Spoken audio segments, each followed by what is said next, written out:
Bonjour tout le monde, ici Yannick Yao. Bienvenue pour ce nouveau numéro de l'expérience Yannick Yao. Aujourd'hui, je suis accompagné par une jeune femme dont le métier / activité intimide certains et peut parfois être incompris par ses collègues.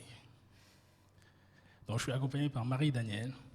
Est-ce que tu peux te présenter, nous dire ce que tu fais et on enchaînera par la suite. Ok, merci Yannick, bonjour. Bonjour à tous. Je suis Marie-Danielle Hachi, spécialiste des ressources humaines. Je travaille dans les ressources humaines depuis un peu plus de 5 ans. Et il y a environ 1 mois, je me suis lancée dans une aventure, celle de créer le site révolution.net, qui est un site dédié à la carrière et à l'emploi. Donc, sur révolution.net, il y a des conseils à l'endroit des candidats, des petits outils que j'ai développés pour aider les candidats à avoir une recherche d'emploi un peu plus sereine, un peu plus structurée. Et puis, il y a aussi des offres qui sont postées par des entreprises sur le site. Oh, ok, merci. Dis-moi, quelles sont les trois plus grosses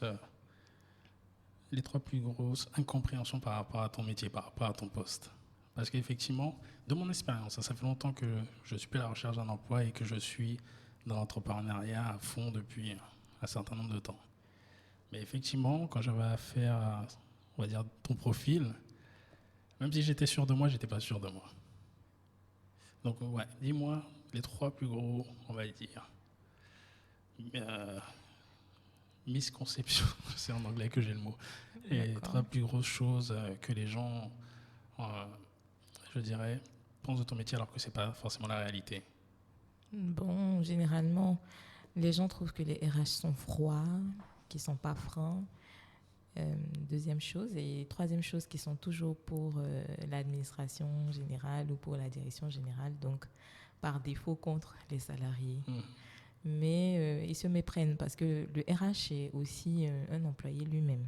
Et quelle que soit la décision en fait, que le RH prend ou le traitement qu'il inflige à un collaborateur, à un salarié, il est en train de s'auto-infliger en fait, en quelque sorte, le même traitement. Donc, c'est vrai, il y a, comme dans tout métier, des personnes qui sont plus chaleureuses que d'autres, mais vraiment, ce sont des incompréhensions. Le RH essaie d'être le plus impartial possible et puis essaie de faire en tout cas preuve d'empathie tout en restant fidèle en fait aux intérêts des deux, de l'entreprise mais aussi du salarié. Est-ce que tu comprends que les gens puissent avoir cette incompréhension ou cette crainte? Oui, je comprends que les gens puissent avoir ce genre de crainte. Pourquoi? Parce que on occupe une position assez délicate. Hein. Nous sommes les premiers à accueillir l'employé parfois et surtout toujours les derniers à recevoir l'employé quand il quitte l'entreprise. Et souvent, les départs ne se font pas forcément dans d'excellentes conditions. Donc, c'est clair que quand on quitte l'entreprise, tout le venin qu'on aura accumulé en soi ou tout le ressentiment qu'on aura contre l'entreprise, on le crache sur la personne qui est en face, qui est le RH qui prend sur lui. Mais ça ne veut pas dire que cette personne-là incarne en fait tout ce qu'on a subi comme désagrément. Voilà, comme désagrément au sein de l'entreprise, quoi. Mais après, moi, je comprends. J'ai eu affaire à des employés mécontents dans ma carrière et je ne leur en tiens pas rigueur parce que je comprends que c'est toi à l'instant T, c'est toi qui es là, donc il se laisse aller, quoi. Mais bon, finalement, après, ces personnes, après quelques années, t'appellent pour te demander des conseils par rapport à d'autres situations auxquelles ils font face dans l'entreprise. Donc, finalement, tu te rends compte que c'était pas contre toi, mais c'était contre l'institution que tu représentes. Voilà. Ok. J'ai un peu de mal avec les RH. Quand je dis j'ai du mal, ce n'est pas par rapport à leur métier, mais comme je dis, je suis un entrepreneur. Ça veut dire que, on va dire que quand j'ai débuté ma carrière d'entrepreneur et même à l'heure actuelle, je fais tout. Même si je travaille avec certaines personnes qui vont faire certaines choses stratégiques, la comptabilité, mais quand il s'agit de vendre, de produire ce que je suis en train de produire là, grosso modo, mettre la main dans le cambouis, j'ai pas l'impression que les RH savent cela et on leur a juste appris à lire un CV. Ouais, c'est comme ça que je le vois. J'ai l'impression qu'éventuellement d'autres personnes le voient comme ça. Est-ce que tu en penses de cette analyse? Non, mais en fait, il y a plusieurs... en fait, quelqu'un qui dit ça, peut-être, n'a pas certainement exercé le métier de RH. On n'a pas côtoyé beaucoup de RH pour mieux comprendre en fait ce métier-là. Donc, je vais t'aider à savoir ce qu'un RH fait. Aide-moi. Les RH aujourd'hui sont, on va dire, subdivisés en 3 blocs principaux. D'accord. Donc, il y a le bloc purement administratif. Donc, tout ce qui est administration du personnel, tout ce qui est autour des assurances, de la paye, en tout cas, tout ce qui est avantage de l'employé. Donc, ces RH-là, c'est, on va dire, la mécanique, en fait, derrière l'organisation du service des ressources humaines. Donc, c'est eux qui vont s'occuper du recrutement, etc.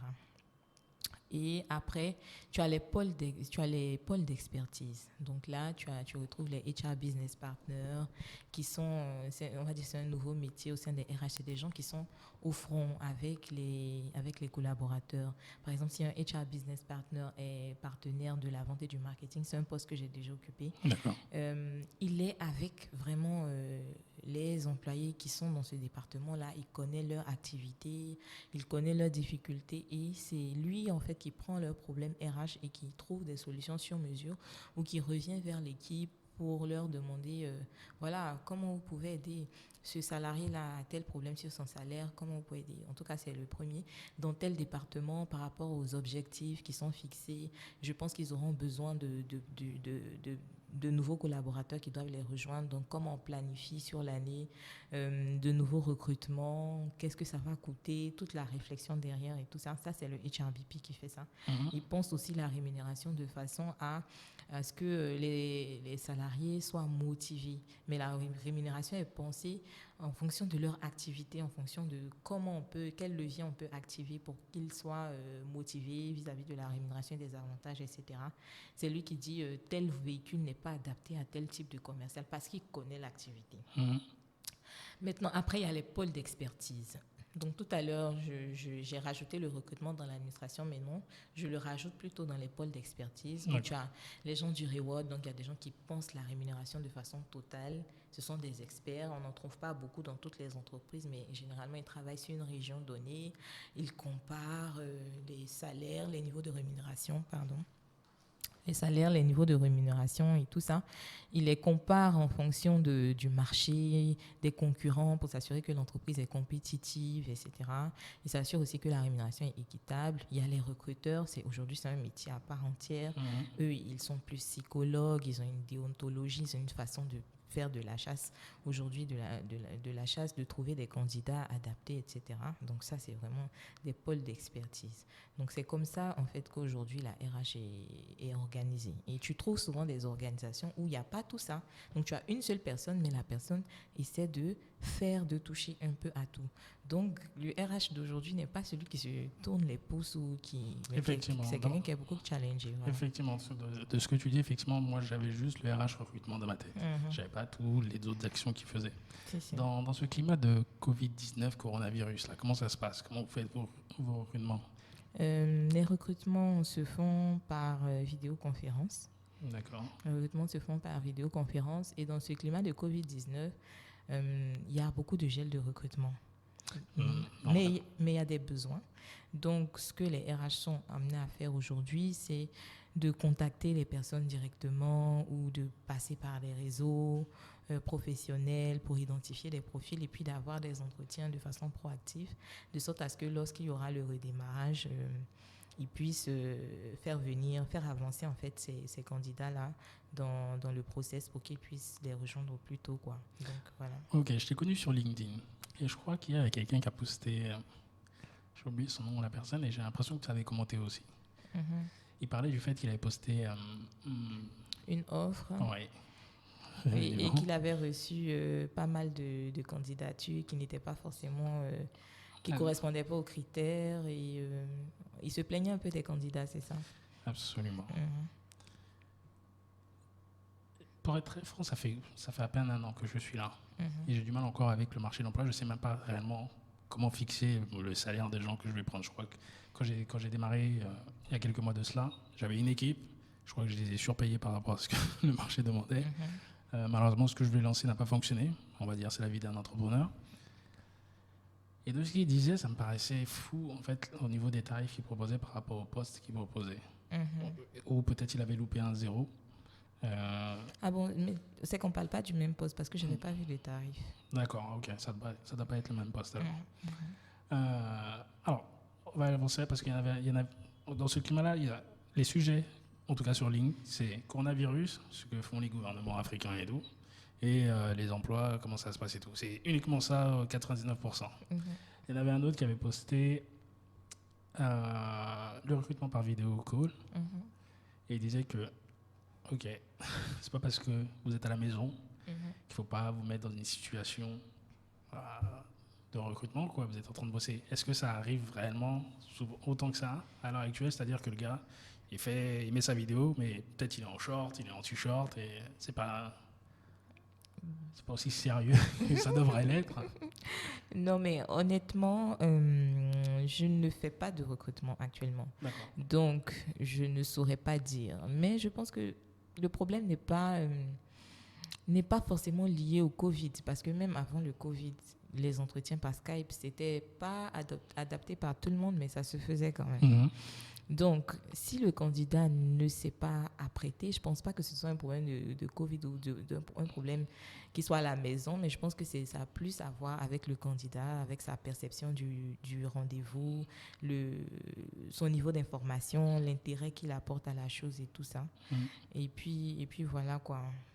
Donc, tenue pas appropriée quand on est sur un ordinateur. Après, j'aurais voulu avoir un peu plus de détails sur ce que la personne voulait dire. Je me suis pas, j'ai vu le post aussi, mais je me suis pas forcément attardée dessus. Mais je veux dire, la tenue encore, c'est relatif à la culture d'entreprise, au poste que la personne doit occuper, etc. Donc voilà quoi, il aurait fallu peut-être que la personne donne plus de détails sur ce qu'elle voulait. Est-ce que c'est quelque chose par rapport à toi, la boîte dans laquelle tu bosses, éventuellement par rapport à ton expérience, tu recommanderais d'être freestyle sur les vidéos calls, puisqu'à l'heure actuelle, il n'y a quasiment que ça, pour ceux qui font du recrutement. Quand je dis freestyle, c'est-à-dire que tu t'habilles décontracté ou il faut se cravater et tout ça? Je recommanderais de se cravater et tout ça par défaut.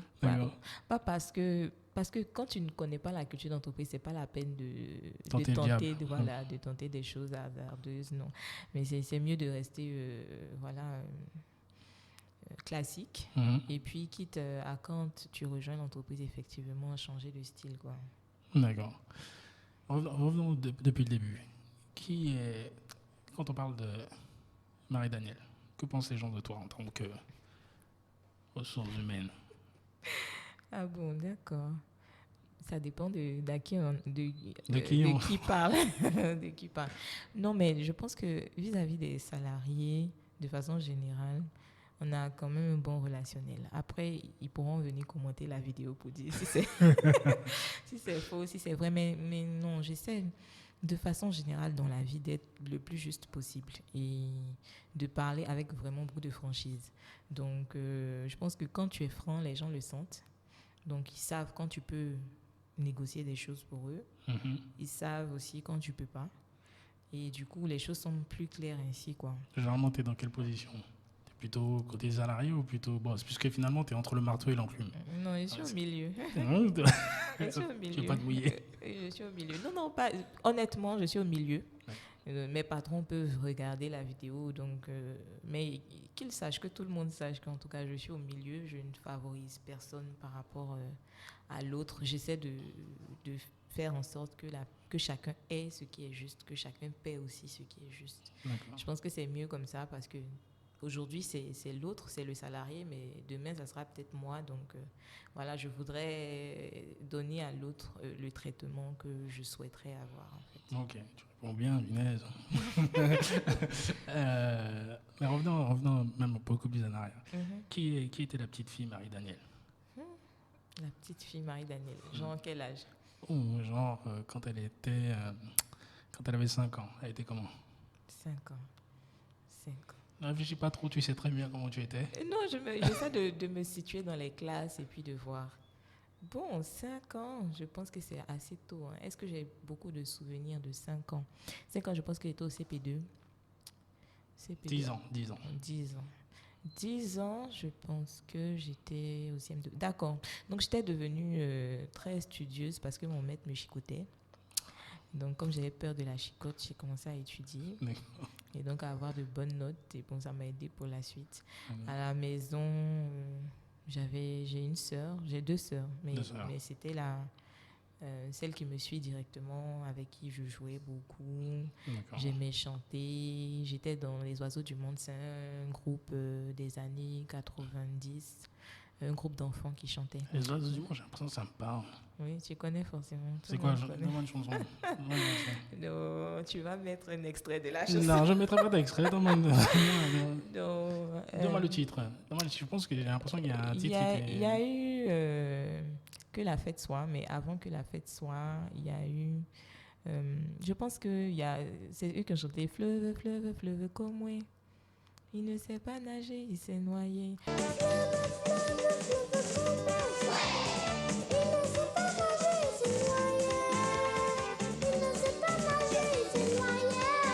Mais tu vas trouver quand tu vas le mettre sur YouTube. D'accord. Donc ça m'occupait.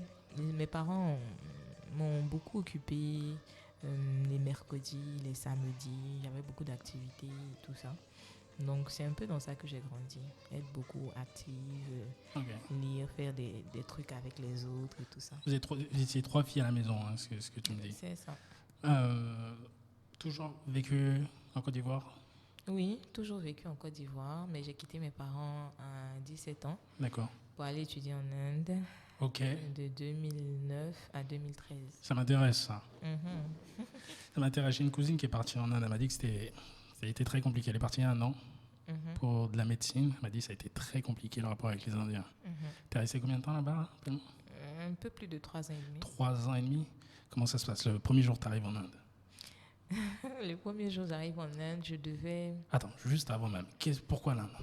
Les parents voulaient que je puisse être bilingue. D'accord. Mais étudier en Angleterre ou aux États-Unis, c'est coûteux par rapport à l'Inde où c'était un peu moins cher. Avec 150 000, l'enfant pouvait avoir son appartement, vivre correctement, manger correctement et se déplacer correctement. D'accord. Bon, Dieu merci, je ne suis pas tombée malade là-bas parce que je n'avais pas forcément d'assurance maladie, mais c'était une bonne alternative. Ok. À 17 ans? Oui, à 17 ans. T'as été seule ou t'étais avec une amie ou... J'étais avec une amie qui est en fait la fille à une amie de la famille. D'accord. Donc j'étais avec elle, on va dire un peu plus de 2 ans avant de prendre un appart seul. Ok. Donc le premier, vous avez pris l'avion ensemble ou elle t'attendait déjà là-bas? Non, elle m'attendait là-bas. D'accord. Premier voyage en avion, première destination Dubaï, l'aéroport immense. Ouais. Mais je savais un peu parler l'anglais parce que mon papa... Tu étais quelle ethnie, excuse-moi? Annie. Tu es Annie, ok. Achille, c'est mon nom de femme mariée. D'accord, ok. Ton mari est? Abbé. Il est Abbé, ok. Je te dis ça parce que on est à côté d'Abidjan Mall, à Bounouma. Et des fois, quand j'y vais, je vois, parce que je suis baoulé, je vois des baoulés prendre l'escalator. Parce que la première fois, c'est très compliqué pour Est-ce que ça a été compliqué pour toi? Non, mais il y avait Cap Sud, il y avait l'escalator à Abidjan. Mais je n'ai pas dit le contraire. Mais tu vas le dimanche, on va dire dans cette période, c'est un peu plus calme. C'est très compliqué quand tu les vois prendre les escalators. Oui, effectivement. Ouais. Mais ils s'entraînent ici pour Dubaï. D'accord. Donc, ouais. Donc, mais je me suis renseignée. J'avais des amis qui étaient déjà là-bas. Donc, je leur ai demandé qu'est-ce qu'il faut savoir. Et puis, bon, Internet existait déjà à l'époque. Donc, j'ai pris le temps de lire, de préparer mon voyage, de savoir comment on se renseigne à l'aéroport, comment l'aéroport est, qu'est-ce qu'il faut absolument que je fasse pour ne pas rater ma correspondance à Dubaï, etc. Donc, je me suis renseignée, je demandais à mes amis, ils m'ont dit, ils m'ont expliqué, et voilà, ça s'est bien passé dans l'ensemble.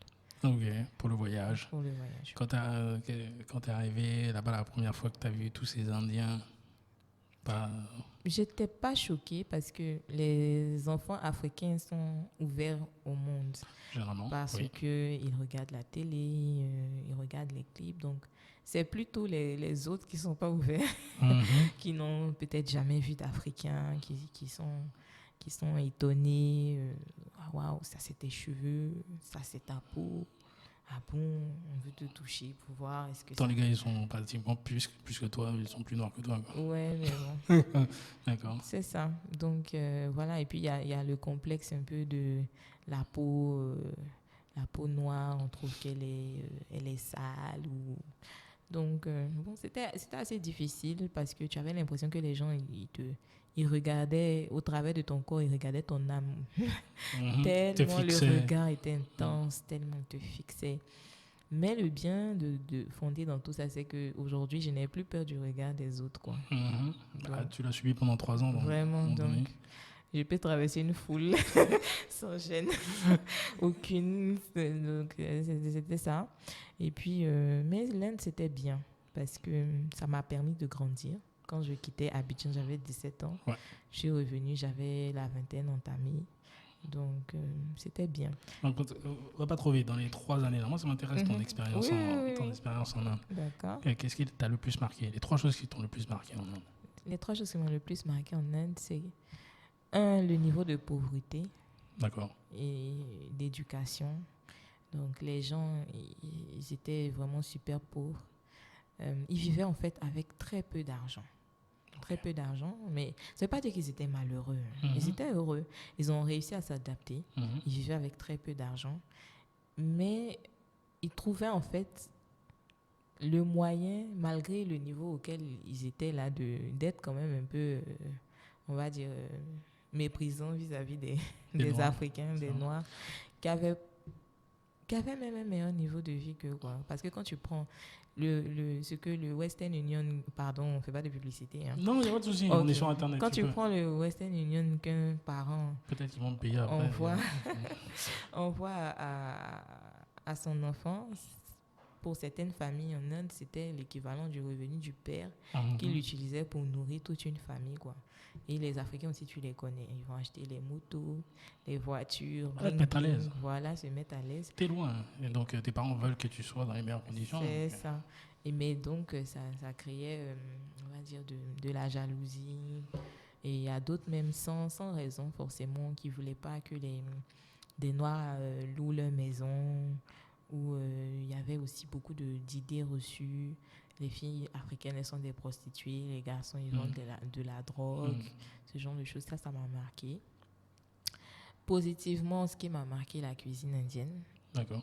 C'est bizarre, mais elle est savoureuse. En tout cas, plus savoureuse que la cuisine africaine. Qu'est-ce qui... Vraiment. Attention. Hein. Si, vraiment, plus savoureuse que la cuisine africaine. Pourquoi? Parce qu'ils ont des tas d'épices qu'on n'utilise pas. Oui, mais épices, ça ne peut pas remplacer un foutu banane. J'ai pas dit que c'est j'ai pas dit que c'est plus c'est meilleur. Ah, il y a plus de diversité dans les saveurs. OK. Donc, ça veut dire que quand tu manges la nourriture indienne, tu as un festival de goût dans ta bouche. Ouais, okay. Quand tu manges la nourriture indienne, tu as un festival de goût dans ta bouche. C'est différent. Donc, quand j'étais habituée à manger le poulet là-bas et que je suis arrivée à Abidjan, le truc qui me manquait le plus, c'était le poulet piqué. Le jour où je suis allée manger le poulet piqué, j'ai regretté parce que c'était fade. Il n'y avait aucun épice dedans. Ah, d'accord. Bon, après, d'autres me diront que j'ai trop duré là-bas.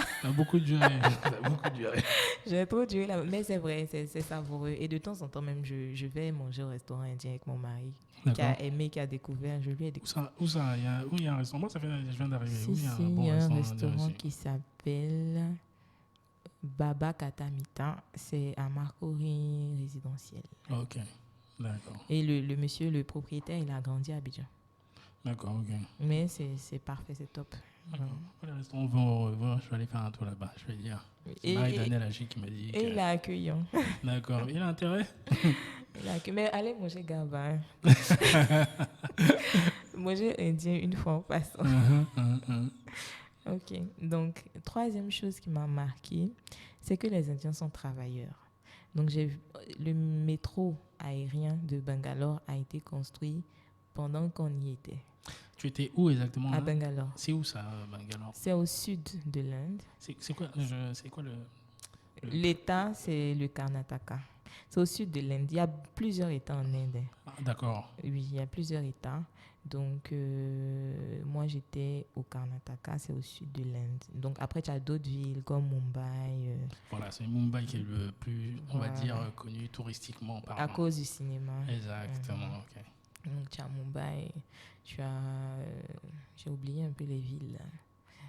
Tu as Kerala, tu as Pune, tu as Pondichéry. Ce sont des Pondichéry, c'est une ville balnéaire. D'accord. Avec ta plage et tout ça. D'accord. Donc voilà, mais moi, j'ai pas beaucoup bougé quand j'étais en Inde parce que j'étais plutôt, on va dire, réservée et puis j'étais peureuse. Et puis l'Inde n'est pas forcément un pays sécurisé pour une femme. D'accord. Donc Ok. c'était pas, pour moi, c'était pas le moment de me lancer dans des aventures, dans des voyages et tout ça. Mais il y a d'autres qui ont bien profité, qui ont voyagé. Ouais, j'imagine, comme tout. Et là-bas, les amis, c'était des amis indiens ou c'était plutôt international? Il y avait de tout. J'avais des amis de tout pays, mais j'ai plus eu des amis indiens et ivoiriens et congolais. Une grosse communauté ivoirienne là-bas? Oui, il y avait une grosse communauté ivoirienne en Inde. Il y avait des Congolais qui sont venus après aussi. Généralement, c'est les premiers qui arrivent, qui retournent au pays faire venir d'autres personnes. D'accord. Mais quand ils vont là-bas, c'est comme toi, études, ou il y a du commerce aussi, comme les gars qui vont en Chine? C'était pas un pays ouvert pour faire des affaires. Après, il y en a certains qui ont réussi à se créer des contacts et aujourd'hui même qui arrivent à développer des partenariats avec les Indiens parce qu'il y a une forte communauté indienne quand même en Côte d'Ivoire. Bien sûr. Mais c'était plus études. Quand on y allait, c'était plus études. Et ceux qui travaillaient dans des call centers et ils ne constituaient pas la majorité en fait. D'accord. D'accord. Donc, 3 ans en Inde, le départ, t'as regretté ou t'es dit, enfin, je retourne au pays? Non, j'étais trop contente. J'étais trop contente parce que je ne suis pas rentrée entre 2009 et 2013. Je suis restée là-bas. D'accord. Donc, j'avais hâte de retourner à Abidjan, de revoir ma maman, mon papa, de manger mon poulet piqué, mon foutou. Voilà. Et tout ça. Laisse la saveur plutôt. Mais on faisait quand même la cuisine ivoirienne là-bas. Mais le pays, en fait, on est mieux que chez soi, quoi. Donc, j'étais trop contente. J'ai dit au revoir à tout le monde, au propriétaire de l'immeuble dans lequel j'habitais, à l'aéroport. J'ai dit au revoir à tous les stewards que j'ai rencontrés. J'ai dit aux gens de la douane au revoir. Ils ont dit, bon, on va te rayer. Je dis, oui, rayez-moi, je ne reviens plus. Donc, c'était ça. C'était vraiment bien. Ok. Donc, tu arrives ici, donc ça fait 20 ans. Tu fais quoi? Tu poursuis les études ou tu te lances directement dans le marché de l'emploi? En plus, je t'ai même pas demandé qu'est-ce que tu allais suivre comme études là-bas. J'ai fait BSc, Bachelor of Science, in Genetics, Biochemistry and Biotechnology. Ok. Et comment tu te retrouves RH maintenant? D'accord, attends, je réponds à tes questions. Ok, ça marche. D'accord, donc 17 ans, j'ai eu le bac. Décembre, je suis arrivée en Inde en décembre. Ouais. Donc 18 ans, j'ai commencé le bachelor. Plus 3 ans, ça fait 21 ans. Donc j'arrive pratiquement autour de 21 ans et demi, 22 ans à Abidjan. Donc quand j'arrive, il y a mon père qui est dans les affaires. Donc je commence à travailler un petit peu avec lui en attendant de trouver un emploi. Donc je commence à candidater. J'écris mes courriers j'ai l'honneur de solliciter mon chien à la main. J'imprime mon CV, je me rends dans les firmes pharmaceutiques qui sont implantées ici. Je me rends compte qu'ils font plus de la distribution que de la recherche, comme j'ai rêvé quand j'étais aux études. Donc, c'était plus des commerciaux que... Voilà, c'était plus des commerciaux. Et puis, bon, c'est des petites équipes. Donc, ils font de l'import en Côte d'Ivoire. Et puis, on essaie de repartir dans les pharmacies, etc. Donc, ça n'a pas forcément donné.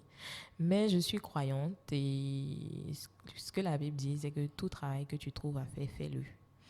Donc, le travail que j'ai trouvé, c'était de travailler avec mon père, de faire des appels d'offres, etc. Donc, tu peux dire le business dans lequel il est, même faire de la pub pour ton père, on s'en fout. Non, mais actuellement, il ne fait pas de business. Mais à l'époque, il travaillait il travaillait dans le BTP. D'accord. Donc, il a de l'expérience dans le BTP. Il a réalisé plusieurs marchés pour l'État, etc. D'accord. Mais sinon, actuellement, il ne le fait plus. C'était sa propre entreprise. Oui, c'était sa propre entreprise. Ok. Dans le BTP, avant de poursuivre, quelle est l'influence? Tu as grandi avec tes deux parents ensemble. Quelle influence qu'ont eu papa et maman sur toi? Côté papa, c'est quoi que tu dirais les 3 choses que tu as appris de lui? Côté papa, la justice, la vérité. Il était juste. Oui. Enfin, il est juste. Oui, il est juste. Ouais. La justice, la vérité et puis la combativité. C'est le père qui te dit quand tu veux, tu peux. Ou bien tu peux tout faire. Et puis il te démontre ça. Il a une foi incroyable, quoi. C'est le gars, si on a un appel d'offres et qu'on n'a pas vite dessus, on peut sortir à 22h, là où tous les cybercafés sont fermés, pour trouver un cyber pour imprimer quelque chose ou bien acheter une clé neuve. En tout cas, on a tout fait dans des circonstances abracadabrantes, mais on a quand même réussi à faire des choses. Donc, voilà, c'est ce que j'ai retenu de lui. Ma maman, ce que je retiens d'elle, c'est la persévérance. J'ai eu une mère qui a été assez dure. C'est-à-dire, là où papa laissait passer certaines choses, elle était sa princesse. Assez dure, rigoureuse et tout ça. Et puis aussi, c'est une dame qui est multitâche. Elle fait vraiment beaucoup de choses. Elle investit dans plusieurs activités, mais elle arrive quand même à trouver un certain équilibre voilà, entre ces différentes choses qu'elle fait. Donc, tu n'as pris que du positif chez eux. Quel est le négatif que tu as, toi? Puisque eux, ils t'ont donné que le positif. Le négatif que j'ai. Qu'est-ce que tu veux? C'est que parfois, je suis en retard. Mais ça, là, j'essaie de corriger. C'est un sport national ici. Non. Si. Mais aujourd'hui, je suis arrivée à l'heure. Pile. Oh, c'était parfait. C'est parfait. La raison pour laquelle je te dis que c'est un sport national, c'est que j'ai invité 2 personnes déjà. Et bizarrement, là où je vois beaucoup de choses sur les réseaux, je ne dis pas que c'est ce que je vais dire. Ça représente les femmes en entier. Mais malheureusement, c'est 2 femmes qui m'ont fait ça. J'ai invité 2 à l'expérience Yannick Yao. Et l'une n'est pas venue, alors qu'on avait validé le rendez-vous, tout cela. Donc je me pose, machin, j'attends, rien, pas de signe. L'autre, pareil, n'est pas venu. Et 3 ou 4 jours après, m'envoie un message comme si, OK, est-ce qu'on peut reporter? Et j'ai l'impression, effectivement, que dans mon pays ici, je suis 100% ivoirien. Ma mère est baoulée, mon père est baoulé, même si j'ai grandi en France et je suis venu m'installer ici, mais je suis ivoirien à 100%. Mais s'il y a une chose qui me rend dingue, c'est ça. C'est soit le retard, mais ça peut être justifié quand il y a des imprévus, il n'y a aucun souci. Mais quand c'est validé tout cela et puis il n'y a rien, ça me... Est-ce que tu peux m'éclairer sur ça? Est-ce que c'est véritablement un sport national? En plus, je suis dans le RH, dans les ressources humaines. Et j'imagine que tu vois ce côté-là. Est-ce que tu dirais que il est très important, c'est-à-dire en termes de volume, des gens qui, ils rendent les tâches en retard, ou non, en fait, c'est peut-être une petite partie de l'expérience que tu as? Les gens sont très souvent en retard. C'est normal. C'est pas normal, mais c'est habituel, on va dire. C'est fréquent. Est-ce que c'est bien? Non, c'est pas bien. Et ça va même au-delà, en fait, pour moi, être en retard, ça va au-delà du simple fait d'être en retard. Ça va jusque dans les valeurs de la personne, en fait. Souvent, on ne se rend pas compte. On ne se rend pas compte, mais ça va jusque dans les valeurs de la personne. Parce que si tu as pris un rendez-vous avec quelqu'un et que vous vous êtes dit 11h et que tu ne viens pas ou que tu viens en retard, c'est comme si tu n'accordes pas d'importance à ta parole donnée, en fait. Et pour le retard, comme je dis, il peut y avoir quelque chose. Mais que tu ne viennes pas, tu ne dises rien. Et que tu ne préviennes pas. Et que je vois après toujours, tu continues à fonctionner parce que je le vois. Mais tu vois que ça va plus loin. On va au savoir-vivre aussi. Ouais. C'est grave. Mais tu sais que moi, je suis content de voir cela. C'est une sorte d'équilibre que j'arrive à trouver. Ça m'énerve, mais je suis super content parce que je veux dire, voilà pourquoi je vais gagner ici. Parce que toi, tu seras ponctuel. Toujours. C'est tellement simple que je me dis, c'est pas possible.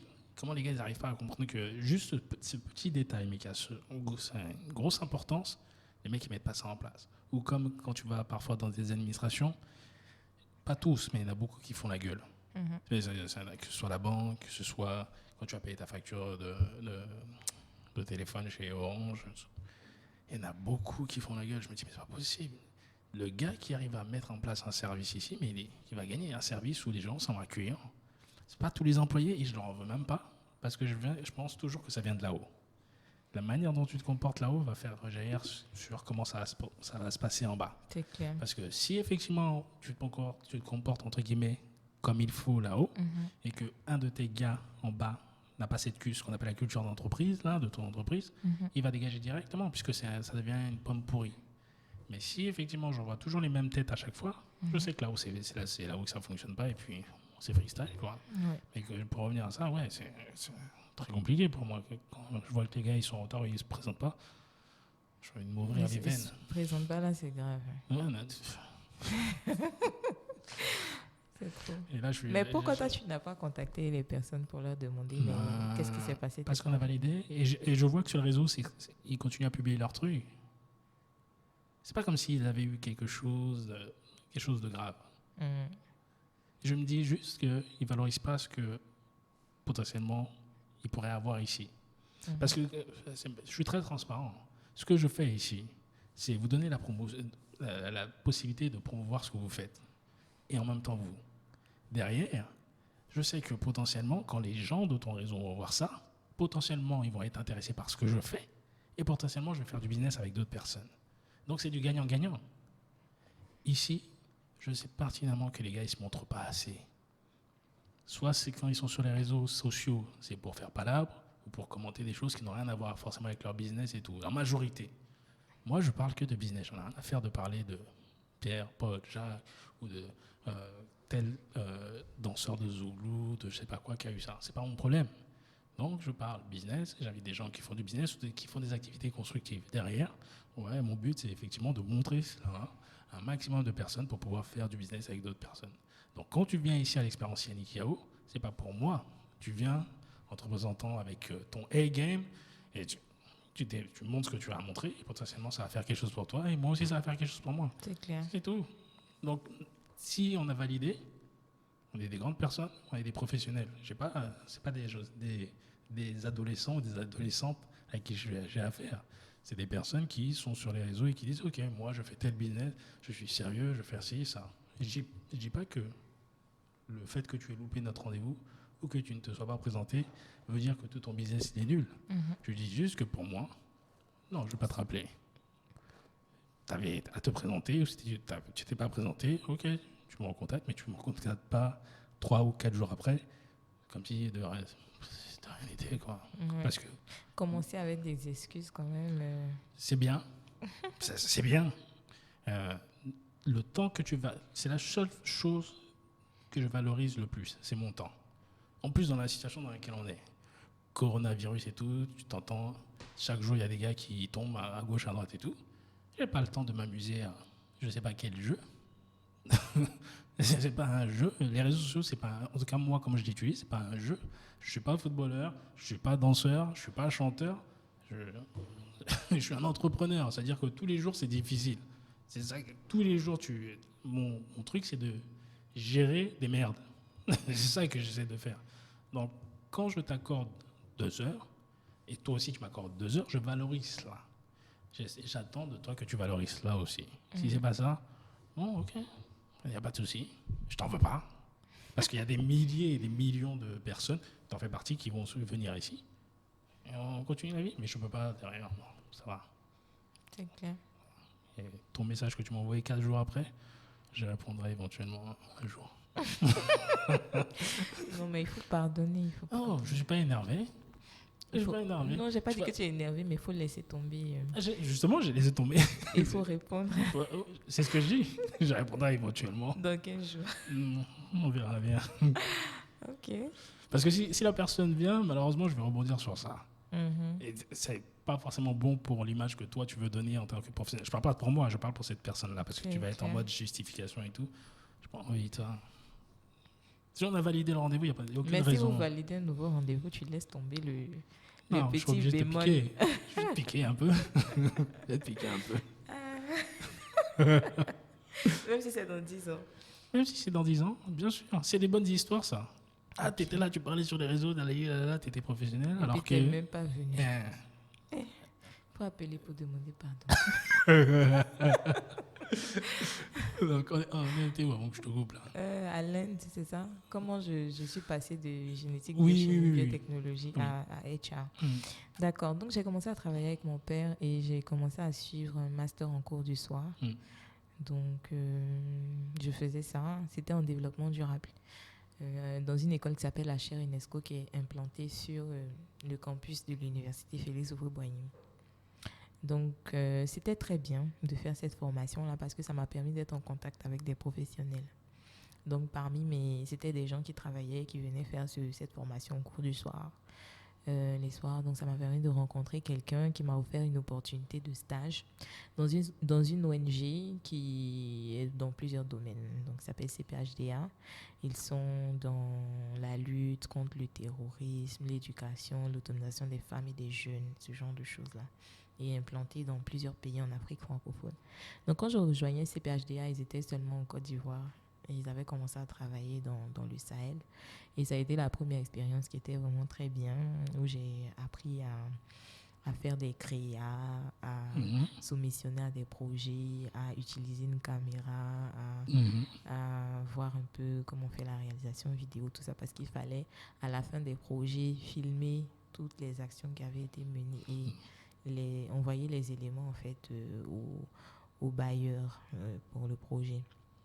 Donc, je suis restée là-bas pendant 6 mois. Et pendant ces 6 mois-là, j'ai appris que Unilever recrutait. Donc, ils avaient lancé un programme, Young Graduate, etc. Donc, j'ai postulé. Pour ceux qui ne savent pas, c'est quoi Unilever? Unilever, c'est une organisation, c'est une entreprise, une multinationale spécialisée dans la production des consommables, des produits de grande consommation. Donc, d'accord. Plus de 300 produits. Ça veut dire vous utilisez forcément au moins un produit Unilever. D'accord. Oui. Dans le monde ou si vous êtes en Côte d'Ivoire? Dans le monde, partout, même en Côte d'Ivoire. Ok. Oui. Même en Côte d'Ivoire. Donc, ils ont vraiment beaucoup de produits. Ils sont sur plusieurs segments, que ce soit alimentaire, dans les produits d'entretien de maison, la lessive, tout ça. En tout cas, ils font tout. Le cosmétique, hygiène dentaire et tout ça. D'accord, une très grosse boîte, quoi. Une très grosse boîte. Donc, il y a un bureau à Abidjan, une usine même à Abidjan. Donc, ils organisaient un programme pour les jeunes diplômés. Il fallait postuler en ligne et il n'y avait pas de restriction de diplôme. Donc, ok, je me suis lancée. Et j'ai vu qu'ils avaient un pôle recherche et développement. Donc, je dis, ok, d'accord. Donc, moi, je postule, mais je postule pour recherche et développement. Et on a demandé si tu n'as pas eu recherche et développement, ton deuxième choix. J'ai dit, j'ai vu Customer Development. J'ai dit, ok, donc je fais Customer Development. Sans savoir que Customer Development, en fait, c'est la vente. Oui. Donc, mais je ne suis pas la seule à être tombée dans le panneau. D'accord. J'ai rencontré la DRH Unilever du Nigeria. Attends, j'ai loupé un épisode. Oui, je reviens à l'histoire. Non, quand tu dis, tu ne savais pas que c'était de la vente. Oui, Customer Development. Oui, bien sûr. Mais tu voulais faire quoi dedans? Je voulais faire recherche et développement. Recherche et développement, ok. Donc, on m'a demandé ton deuxième choix, c'est quoi? Et donc là, j'ai mis Customer Development. D'accord. Okay. Mais j'avais rencontré la directrice Unilever Nigeria, DRH Unilever Nigeria, qui avait fait de la biochimie et qui était tombée dans le même panneau que moi. D'accord. Elle avait choisi aussi Customer Development. Elle se disait qu'elle allait venir faire de la recherche et développement, faire des tests sur les produits, tout ça. Mais sur qui tu veux faire Customer Development? Mais tu es un nouveau diplômé, tu ne connais pas tout ça. C'est vrai. Tu ne connais pas tout ça. Et quand tu es en train de postuler, il n'y a pas ton papa et ta maman derrière toi pour te dire choisis ci ou choisis ça. Donc, tu choisis ce qui te semble le plus logique, en fait. Donc, j'ai postulé, j'ai passé environ une dizaine d'entretiens. Il y avait plusieurs étapes et tout ça. Donc, la dernière étape, c'était vraiment intéressant. C'était une journée d'évaluation, donc avec plusieurs activités, avec d'autres jeunes aussi diplômés. Il y avait d'autres qui travaillaient déjà et tout ça. Et puis, à la fin de la session, on nous a libérés, tout ça. 2 jours plus tard, on m'a appelé et on m'a dit... bon, tu n'as pas été retenu pour X, Y, Z raison. La raison pour moi, c'était, on a fait un échange, tu as bien presté pour les entretiens, il y avait une étude de cas, tu as bien présenté tes points dans l'étude de cas, c'était cohérent et tout ça. Mais le dernier exercice, c'était un entretien de groupe autour d'une table avec les autres. Et là, on ne t'a pas vu du tout, tu n'as pas contribué, tu n'as pas parlé et tout ça. Et donc, c'est ce qui a joué en ta défaveur. OK. Mais on a un poste sur ressources humaines. Est-ce que ça t'intéresse? Nous pensons que tu feras un bon fit pour ce poste-là. Ok, bon, j'ai jamais fait RH. Envoyez-moi la fiche de poste et puis je verrai. D'accord, mais je suis d'accord pour le principe, mais je veux voir la fiche de poste pour savoir si c'est quelque chose que je peux faire, vu que j'ai jamais étudié dans le domaine. Donc, comme on voit la fiche de poste, c'est un poste, il s'avère, qui a été créé pour la personne qui existe dans l'organisation, mais qui a été créée pour la personne qui nous a reçus quand je faisais le programme là. Et la personne s'en va en Afrique du Sud. Et donc, on doit remplacer. Donc, ce poste-là va être confirmé et tout ça. Donc, c'est un nouveau poste. On n'a pas besoin de quelqu'un qui a forcément fait RH.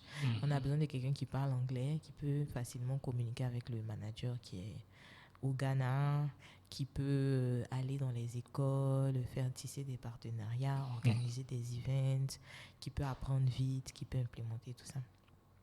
Donc, c'était vraiment une très belle porte pour moi. Et c'est cette porte-là qui m'a permis de rentrer chez Unilever et de découvrir c'est quoi la RH. C'est une entreprise super, en tout cas, qui forme bien les gens. Wilfried est passé, je pense qu'il a dit la même chose. Je passe, je confirme. Je vais aller les voir pour... Je confirme, en tout cas, beaucoup de formation, beaucoup de développement humain. C'est une entreprise qui a voulu bâtir vraiment la prochaine génération. Ils ne se sont pas dit on fait des formations seulement pour nos managers, mais ils ont vraiment formé tout le monde. Là-bas, j'ai fait HR Foundation, donc c'est une formation en Afrique du Sud où on t'apprend vraiment tous les fondamentaux des ressources humaines, comment on fait une pesée de poste, comment on fixe les salaires de façon équitable, comment on fait une simulation et tout ça. Et elle est délivrée par les VP de l'organisation. Donc, en même temps qu'ils vous délivrent la formation théorique, vous avez l'occasion de vous frotter à eux, de voir comment ils pensent, comment ils réfléchissent. On vous donne des exercices avec d'autres talents de l'entreprise qui sont d'autres pays, tout ça. Donc, vraiment, amazing exposure, comme on dit. Et c'était vraiment bien. Et après 4 ans et demi, je me suis dit, il faut que je fasse autre chose parce que l'organisation là-bas n'allait pas forcément me permettre de bâtir un profil généraliste, donc de toucher à autre chose. Là-bas, l'organisation est segmentée. Les ressources humaines, c'est comme je t'ai expliqué. D'accord, vous êtes spécialiste dans un domaine. Voilà, il y a des spécialistes dans un domaine. Donc moi, j'ai eu la chance de faire 2 postes, mais j'ai voulu toucher un peu à tout pour demain pouvoir postuler pour un poste de DRH. Donc c'est dans ce sens-là que j'ai rejoint Schneider Electric, où là-bas, vraiment, je touche à tout, quoi. Ça fait combien de temps tu es chez Schneider? C'est ça. Ça fait combien de temps tu es là-bas? Ça fait bientôt 1 an. Ça fait bientôt 1 an. Ça se passe bien, hein? Ça va. Ouais. Je ne dirai rien. Attends à dire ça se passe bien. Et tu vois, j'ai bien parlé d'Unilever, donc ils peuvent me rappeler. Ok. Et qu'est-ce qui t'a donné envie de... Parce que Révolution.net, ça a débuté il y a 1 mois à peu près. Un peu avant ça, parce que avant que le site soit... Avant que le site... Voilà, avant que le site ne soit online. Quoique, je n'ai pas pris vraiment beaucoup de temps pour développer le site. En fin d'année 2019... Vas-y. Je t'en prie. En fin d'année 2019, j'ai voulu me projeter un peu dans le futur. Je me suis dit, quel est l'héritage que je laisse si je ne suis plus là? Est-ce que bâtir une carrière pour moi-même, enchaîner les postes, etc., est-ce que c'est vraiment ce que je veux? Ou bien est-ce que je suis plutôt en train de bâtir un héritage et de laisser quelque chose marquer mon temps? Donc, après une réflexion personnelle, je me suis dit que c'était beaucoup plus important pour moi, en fait, de laisser un legacy, comme on dit, de laisser un héritage. Donc, j'ai rassemblé mes compétences, ou bien j'ai essayé de faire l'audit de ce que je pouvais donner. Je me suis rappelé que j'aimais l'écriture et qu'à un moment de ma vie, même, je publiais des nouvelles sur un site qui s'appelle 225 nouvelles de façon anonyme. Donc, que j'aimais beaucoup l'écriture. C'était quel type de nouvelles que tu postais? Des nouvelles autour de l'amour. Mais j'étais jeune, donc Okay. c'est des trucs comme ça. Tu rêvais encore. Voilà, je rêvais encore. Maintenant, t'es marié, tu rêves plus, c'est fini. Non, je vis le rêve. Ouais.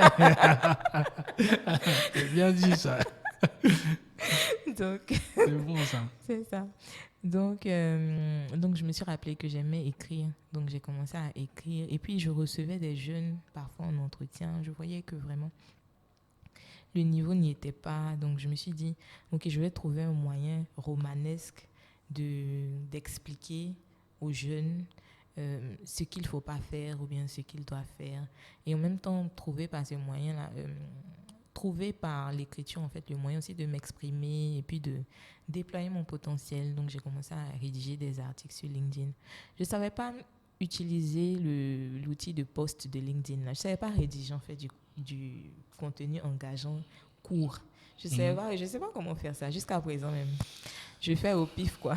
Eh ben, c'est la meilleure manière d'apprendre. Parce que beaucoup se disent experts, ils vont te lâcher des paragraphes et tout. C'est pas tout le monde qui lit. Ouais. Donc, toi, tu as trouvé potentiellement ta voie, comme tu dis, c'est l'écriture. Parce qu'il y a 3 manières de communiquer. Peu importe le réseau social sur lequel.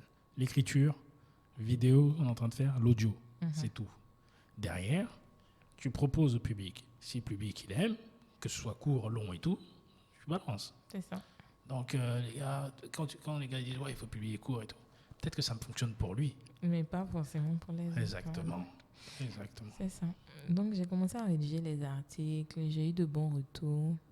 On est rentré dans l'année 2020. Voilà, ça allait bien et tout ça. Et puis après, je me suis dit, OK, je rédige des articles. Je vais poster sur le site de mon ami Educarrière. Donc, je suis allée voir. C'est quelqu'un que j'ai rencontré aussi quand j'étais chez Unilever. Je suis allée le voir. Kadel Amand, je le salue. Il est vraiment très bien, ce monsieur. Donc, je lui ai dit, Kadel, on a fêté 2020 là. Je dois influencer, je dois marquer ma génération dans cette décennie-là. Il faut que j'aide les jeunes à rejoindre le marché de l'emploi, à se développer, tout ça. Et chaque fois que moi, je fais des recherches dans ce domaine-là sur Google, je tombe toujours sur les sites français et américains. La littérature est abondante là-bas, mais il n'y a rien d'écrit, en fait, dans nos pays. Pour nous. Il n'y a rien. Et souvent, ils ne sont pas forcément conscients de nos réalités. Donc, il faut que moi, je puisse créer ce contenu-là. Il m'a encouragé, il m'a dit, il n'y a pas de souci, je peux reposter tes articles et tout ça. Donc, voilà comment l'idée, en fait, de créer un blog est née. Et puis, j'ai commencé à contacter, il m'a dit, bon, je vais te mettre un développeur à disposition. Mais eux-mêmes, ils étaient en train de travailler sur un gros projet. Donc, leur développeur n'était pas forcément disponible. D'accord. Après, j'ai contacté un ami. Lui aussi, il faisait une promo. Il m'a dit, non, je crée ton logo, je fais ceci, je fais cela. OK, tu me donnes tant. D'accord. J'ai contacté quelqu'un d'autre. Mais après, je me dis, bon, quelqu'un va créer mon logo. Il ne va pas exprimer ma pensée. Donc, je suis allée sur Canva. Et puis, j'ai créé mon logo moi-même. J'ai payé mon... Attends, t'es allé où? Sur Canva. Voilà, il faut redire encore parce que les gens ils pensent qu'il faut faire des trucs. T'es allé où? Canva. Ok, Canva. Donc, je suis allée créer mon logo moi-même. J'ai payé mon abonnement. J'ai créé mon logo. Déjà, même quand je postais mes articles, j'avais commencé à penser... OK, je vais créer un programme que je vais appeler Révolution et je vais emmener les gens à adhérer à ce programme-là pour pouvoir évoluer dans leur carrière, pour pouvoir mieux aborder le marché de l'emploi en étant vraiment suffisamment armés et tout ça. Donc, il y avait des personnes même que j'avais contactées, j'avais conçu le programme et tout ça. Et puis après, je me suis dit non, ça me demandait trop de temps à suivre puisque je travaille. Et je n'ai pas encore prévu d'arrêter de travailler pour l'instant. Donc, ça me demandait trop de temps. Par contre, si je fais un site internet, l'information est là, ou bien un blog, l'information est là. Et puis, j'atteins quand même mon objectif. Et puis, de façon ponctuelle, si je veux organiser des formations ou bien des events, j'ai quand même une plateforme pour communiquer et donc avoir des personnes et tout ça. Et puis, bâtir une communauté sur le long terme. Donc, je suis allée sur Canva, j'ai créé mon logo, créé mes premiers visuels.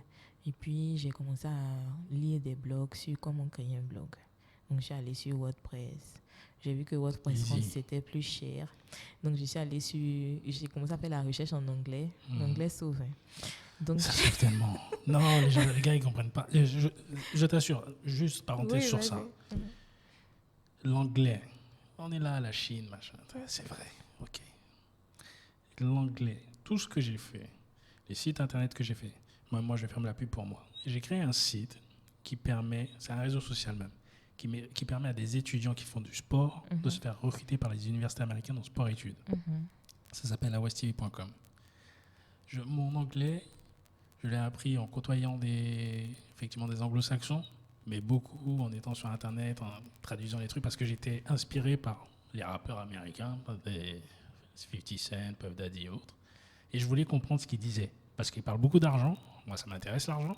Je voulais comprendre ce qu'ils disaient dans leurs paroles et tout. Et c'est comme ça que j'ai commencé et tout, avec mon ancienne petite amie de l'époque et tout. Mais l'anglais, à chaque fois, je dis à mes gars, même en France, quand les États-Unis ils font quelque chose, ça met peut-être quelques mois, voire 1 an, 3 ans à arriver en France, et ça met 5 ans à arriver en Afrique. Donc le fait que moi je puise quasiment 90% de mes informations là-bas, je sais que je serai toujours en avance sur les gars. Je t'assure. C'est un truc de fou. Et ce que tu as marqué sur ton profil LinkedIn, d'aller dans la meilleure université du monde pour créer ton blog, Google, avec YouTube. Ce sont les 2 meilleures universités. Tu peux tout faire avec ça. Vas-y, je t'en prie, continue. Merci. Donc, voilà. Donc, je suis allée chez un hébergeur qui n'est pas forcément connu par les francophones, qui s'appelle Bluehost. Donc, du coup, j'ai eu T'as pas pris un truc affiliation aussi? Hein? Tu vas pas être affilié à Bluehost? Bon, faut mettre un bip. Il n'y a pas de bip. Il n'y a pas de bip, rien n'est censuré. Il n'y a rien qui est censuré. Donc, tu as une affiliation. Les gens, ils cliquent, tu gagnes de l'argent un peu. Mais c'est ça. Il n'y a rien de mal. Si. Donc, d'accord. Donc, j'ai fait ça. Et puis, j'ai acheté le nom de domaine le 25 février. D'accord. Et le site est en ligne le 20 mars. Excellent. J'ai bossé le soir, après le boulot, le week-end. T'as utilisé WordPress? T'as utilisé quoi d'autre? J'ai utilisé WordPress. Non, j'ai utilisé uniquement que WordPress. Je ne sais pas coder. Donc, il y a plein de choses que tu peux utiliser sans coder. Ouais. Aujourd'hui, l'information est tellement abondante pour créer ton site que je ne veux pas dire que ça devient ridicule de payer un développeur, parce que c'est toujours bien de pouvoir manipuler ton site comme tu veux, mais il y a des trucs qui sont juste extraordinaires. Pour un truc basique, en fait, tu n'as pas forcément besoin tout de suite. Crois-moi, il y a un truc qui s'appelle Elementor, il y a aussi Beaver, je ne sais plus quoi, là. Ils te font des sites, tu as l'impression que c'est véritablement un développeur qui a fait ça. Ouais. J'en ai fait plusieurs pour des clients. Il n'y a rien de compliqué, quoi. Mais, OK. Donc, voilà, donc le site est en ligne, puisqu'il y avait un thème, donc il y a un job board sur le site, et puis il a fallu créer les pages, mettre le contenu et tout ça. C'est ton bébé? C'est mon bébé. T'as déjà des enfants ou pas? J'ai une fille. T'as une fille. Oui. T'as ton second bébé qui est né le 25 février. C'est ça. C'est ça. Donc, effectivement, quand j'ai mis le site en ligne, j'ai envoyé à tous mes amis, My baby is born. Yes. Obligé. C'est un newborn, frêle, fragile, mais c'est mon bébé, il est né. Et je vais le nurture jusqu'à ce qu'il grandisse. Donc, voilà, la vision derrière Révolution.net, c'est vraiment de mettre du contenu à la disposition des candidats à l'emploi, pour qu'ils aient les armes nécessaires pour affronter le marché de l'emploi qui est de plus en plus compétitif. Aujourd'hui, l'Afrique is the place to be. Donc, quand il y a des offres en Afrique, ce ne sont pas que les Africains qui postulent. D'abord, les Ivoiriens doivent savoir que ce ne sont pas que les Ivoiriens qui postulent sur le marché ivoirien, ce ne sont pas que des entrepreneurs ivoiriens qui sont sur le marché, mais ça, c'est vrai depuis au moins 60 ans. Et donc, si vous ne prenez pas en fait votre carrière en main, ou si vous ne faites pas le pas d'aller vers l'information, vous tirez une balle dans le pied, parce que non seulement on a de la compétition entre nous, et puis on a de la compétition internationale. Mais encore plus maintenant, la compétitivité elle est là. Mais les gars, punaise, si vous passiez un peu moins de temps à aller sur les Instagram de je sais pas quel Star. Exactement, ce n'est pas mal. C'est juste un moment où il faut répartir son temps. C'est ça. Internet, punaise. Ma mère ne pouvait pas faire ça, mon père ne pouvait pas faire ce que je peux faire aujourd'hui. Ouais. On se connaît pas, boum, boum, boum, 2-3 messages sur LinkedIn et on est là en train de faire notre chose. C'est ça. Mais les gens n'arrivent pas à savoir à quel point effectivement cet Internet est puissant.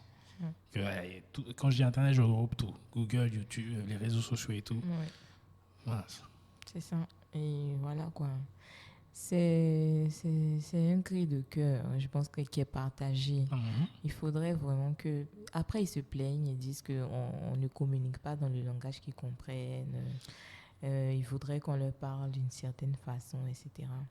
Mais moi, je dirais aussi qu'on ne peut pas donner ce qu'on n'est pas. Donc, je ne suis pas la personne qui va venir mettre Zouglou bien coupé, décalé pour danser devant vous, pour vous dire que... Mais parce qu'il n'y a pas besoin. Parce que potentiellement, ce n'est pas ton public, ce n'est pas le but que tu cherches. C'est ça. Et tu n'es pas, entre guillemets, une artiste par rapport à la danse et tout ça. C'est ça que j'aimerais tellement que les gens comprennent, en tout cas ceux qui cherchent des emplois, ce genre de choses, ou ceux qui veulent même se lancer sur les réseaux. Parce qu'il y a des gens, comme toi par exemple, même moi, qui se disent qu'il faut faire cela. Il faut mettre de la musique avant de faire présenter ce qu'il a à présenter. Tu n'es pas obligé, fais-le comme tu veux. Et derrière, vise le public que tu veux. Tu peux payer de la publicité sur les réseaux sociaux. Ça coûte réellement pas cher du tout, ce qu'on appelle le sponsoring ici. Là. Faire des affiches, des flyers que personne ne va voir. Paye de la pub sur Facebook. Les gars, ils vont s'abonner à ta page. Ils vont tout en rester. Ça sera gratuit derrière quand tu publieras des choses. LinkedIn, pareil, et tout. Mais, comme tu dis, il faut rester soi-même. Il n'y a pas besoin d'être quelqu'un d'autre. Tu essaies de faire quelqu'un d'autre. Et je le dis tout le temps. Je pense que nous, les êtres humains, on sent qu'on c'est fake. Reste toi-même. Ouais, c'est ça. Donc c'est ça, je le fais comme je sens quoi. Je reste moi, je reste Marie-Danielle. Et voilà. Et comme je travaille toujours et que c'est pas forcément évident de toujours poster, de toujours mettre de nouveaux articles et tout ça, j'ai contacté des personnes qui sont intéressées et qui postent aussi, qui partagent leurs articles sur révolution.net et tout ça. Et puis, je profite en même temps de ce podcast pour inviter ceux qui sont intéressés, qui ont des questions, à nous les envoyer. Et puis, on va aborder les sujets qui les intéressent vraiment. Et puis... T'as pas lancé un podcast aussi? Si. Ça s'appelle le Révolucast, le podcast qui révolutionne ta carrière. Donc là, le premier épisode, je l'ai enregistré à minuit avant d'aller dormir. Mon mari m'attendait comme ça devant la porte. Toi, va dormir. Faut pas négliger la nuit du mari, c'est important. Vraiment, non, mais c'est pas facile hein, pour une femme africaine de travailler, être maman et puis en même temps avoir une activité qui lui prend du temps. Mais on essaie de jongler. Et voilà quoi. Donc le Révolucast va m'aider à produire du contenu beaucoup plus rapidement vu que c'est des choses qui sont déjà dans ma tête que je n'aurais qu'à dire et puis voilà quoi. Audio.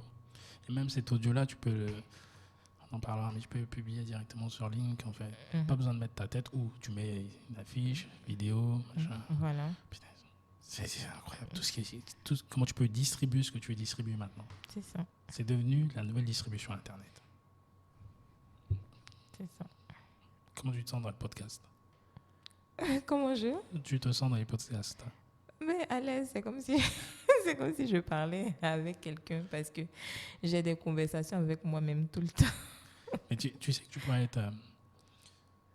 Je le dis, ce que je suis en train de faire là, c'est réellement créer une marque. Je crée la marque Yannick Yao. Quand je dis je crée la marque Yannick Yao, c'est que dès que les gens penseront marketing, communication, réseaux sociaux, je veux qu'ils pensent Yannick Yao. Tout le monde fait cela. Je ne suis pas le seul à faire du marketing, je ne suis pas le seul à faire de la communication, je ne suis pas le seul à faire des réseaux sociaux. Mais si j'arrive à me positionner, de faire en sorte que les gens voient que je leur donne du contenu constructif, des informations qui sont constructives, derrière, lorsque potentiellement ils vont taper sur Google ou je ne sais où, un moteur de recherche, marketing, réseaux sociaux, Côte d'Ivoire, Yannick Yao. C'est ça. Je disais hier avant-hier à ma femme que mon objectif, en étant revenu ici, et il est encore plus clair qu'avant, c'est de taper celui où certains qui considèrent qu'il y a une personne dans ce monde-là qui fait de la communication, une grosse boîte de marketing, visiblement, c'est d'être la référence à la place de cette personne-là. Je ne dirai pas son nom, bien sûr, je ne vais pas faire de publicité. Je dis c'est mon objectif en étant venu ici. Et c'est potentiellement faisable, c'est tellement faisable ici parce qu'ils ne travaillent pas à l'ancienne, je veux dire, mais je dirais qu'ils travaillent avec les méthodes qui sont auparavant. C'est-à-dire, je connais lui, comment on appelle ça, politique, ce genre de choses et tout. Et moi, j'en ai rien à foutre de ça, puisque je veux aller derrière, vers le consommateur final, puisque c'est maintenant, encore plus aujourd'hui que jamais, lui qui décide, sans passer par des intermédiaires. Tu peux atteindre les gens que tu veux, réellement. C'est ça. Non, j'aime bien. Quand j'ai vu ton profil et tout, j'ai vu Révolution.net, j'ai dit, il va avoir quelque chose. Il va avoir quelque chose, on va pouvoir parler. C'est ça. Et ce que tu as dit, en fait, est très important parce que je pense que pour réussir aussi, avoir une claire vision de l'objectif qu'on veut atteindre, du positionnement, de comment on veut se positionner, tout ça, c'est vraiment important parce que ça aide à rester cohérent dans sa stratégie, dans ses actions, dans tout ce qu'on fait et tout ça. Donc, en dehors de tout ce qu'on a partagé, c'est quelque chose, en tout cas, que je souhaite que ceux qui vont nous écouter retiennent, quoi. Absolument. Il y a une chose qui doit pas... Pour moi, c'est fascinant, l'homme et la femme noire. Peu importe où ils sont, que ce soit en Côte d'Ivoire, soit en France, aux États-Unis. Mais il y a une chose que l'on a, c'est la résilience. Et il y a une chose que j'aimerais bien que les gens éliminent, même, parce que moi, je le vois en fait tous les jours, mais j'ai l'impression que des fois, bien entendu, il y a une telle pression qui vient de partout que des fois, c'est pesant. Mais c'est le mot facile. Ça ne sera jamais facile. Si ça devait être facile, on ne serait pas dans ce monde-là. Justement, c'est parce qu'il y a plein de problèmes qu'on est dans ce monde-là. Ce qui est merveilleux, c'est que celui qui nous a créés nous a donné la capacité de pouvoir régler certains problèmes, entourage, une plus grosse communauté. Et maintenant, il nous a donné Internet, ce que les gars n'avaient pas il y a encore 40 ans. Bordel. Ça devient fou.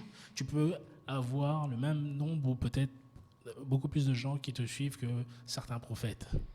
Juste parce que tu es devant un écran, leur téléphone et tout ça. C'est dingue. Donc, ça ne va pas être facile.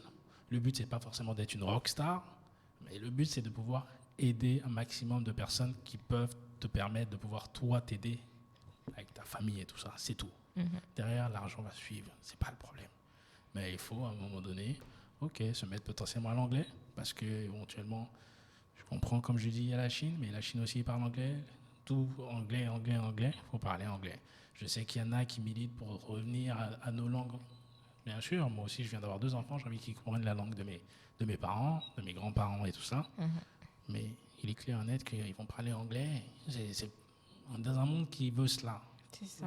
Ça avance, que tu le veuilles ou non. Donc, si tu veux pas avancer, ça va être un peu plus compliqué. Parce que si tu veux avancer, tu as intérêt à trop trousser les manches et faire les choses. Et si tu arrives à faire de ta passion ton métier, voilà. C'est tant mieux. C'est ça. C'est tant mieux. Et vraiment, il y a du potentiel. Et je pense que Révolution.net ne doit pas être la seule initiative du genre, en tout cas. Il y a tellement de demandes. Moi, je peux parler à un certain type de personnes, mais peut-être que d'autres personnes ne se retrouveront pas en moi. Donc, vraiment, ceux qui le sentent, qu'ils se lancent aussi. C'est quoi ta vision pour Révolution.net? Quand je parle que ta vision, c'est en termes de publication que tu vas faire. Est-ce que ça va être toujours toi toute seule ou tu vas inviter d'autres personnes à te rejoindre sur le podcast? Ça va être quoi? Non, je peux pas être toute seule. Donc, j'ai invité d'autres personnes à me rejoindre. Par exemple, le prochain... Là, en fait, l'idée du podcast même n'est pas venue de moi. Je sais. L'idée du podcast est venue de Dosso, Hassan Lewis, qui est expert recrutement, qui est un ami avec qui on échange et tout ça. Et qui poste aussi sur LinkedIn, qui a pas mal de followers aussi. Et qui m'a appelé pour me dire si on faisait un podcast et tout ça, je suis libre tel jour, etc. Donc, moi, je me suis dit d'accord, avant qu'on le fasse, vu que ça va passer sur Révolution.net, moi, je teste pour voir si c'est bon, je maîtrise la technologie et tout ça. Comme ça, le jour où je rencontre Lewis, on le fait vite, quoi. Donc, c'est comme ça que je l'ai fait un peu avant. Et pendant que j'étais en train de préparer ça, il y a une amie qui m'a dit mais Marie-Danielle, tu as envoyé une infographie sur le télétravail là. J'ai suivi tous tes conseils, mais vraiment le télétravail ça ne marche pas pour moi.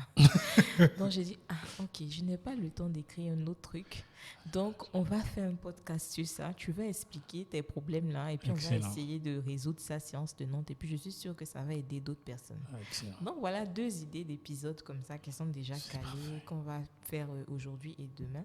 Et puis voilà, moi j'ai du temps aujourd'hui, je suis en congé aujourd'hui et demain. Donc ça me permet de m'occuper en cette période de coronavirus. Au lieu de regarder des épisodes de séries, au moins tu sais que tu es en train d'aider quelqu'un, tu es en train de booster quelqu'un, de le faire évoluer, tout ça. Et ça n'a pas de prix, quoi, ce sentiment d'avoir une vie qui est meaningful, comme on dit. Exactement. Oh, sur ces belles paroles-là. Dis-nous, Marie-Danielle, où est-ce qu'on peut te retrouver sur les réseaux sociaux, ton site internet? Répète-nous tout ça. D'accord, mon site internet s'appelle révolution.net, RH Évolution. Donc, je fais un petit jeu de mots pour dire révolution et le slogan, c'est révolutionne ta carrière. Donc, c'est un site qui est ouvert vraiment à tous ceux qui s'intéressent à l'emploi, à la carrière, qui veulent évoluer, qui se sentent stuck à un certain niveau. C'est vrai qu'on n'a pas encore abordé tous les sujets parce que, comme j'ai dit, le site est très jeune. Mais si vous avez des sujets, des questions, si vous voulez même qu'on vous aide sur votre CV, sur vos entretiens, en tout cas, nous, on est ouvert. Vous pouvez nous écrire par mail à info@revolution.net avec rh@revolution.net. Et je suis aussi sur les réseaux sociaux. Je suis sur LinkedIn principalement, Marie-Danielle Hachi. Et nous avons aussi des pages. Une page sur Facebook, Révolution.net, donc RH Évolution.net collé. Et sur LinkedIn aussi, Révolution-net. Excellent. J'adore cet épisode-là.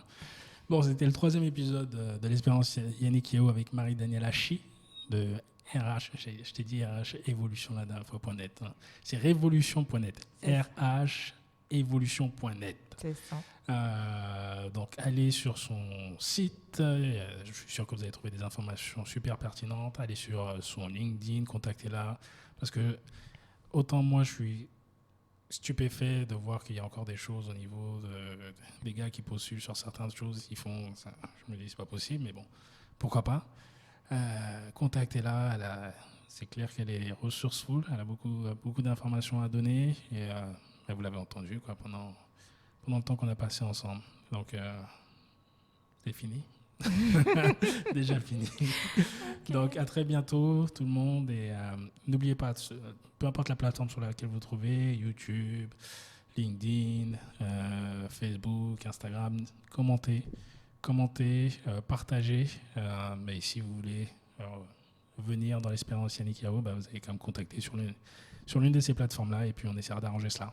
N'oubliez pas, parce que comme j'ai une audience en France, je suis à Abidjan, donc si vous êtes en France, vous allez devoir prendre le billet d'avion pour venir ici. Allez, à bientôt. Ciao. Hey YouTube, ici Yannick Yao. Merci d'avoir regardé cette vidéo. Tu peux t'abonner en cliquant ici pour recevoir les nouvelles qui seront publiées et aussi cliquer ici pour voir l'une des vidéos récentes qui sont assez constructives à mon avis. Allez, à très bientôt.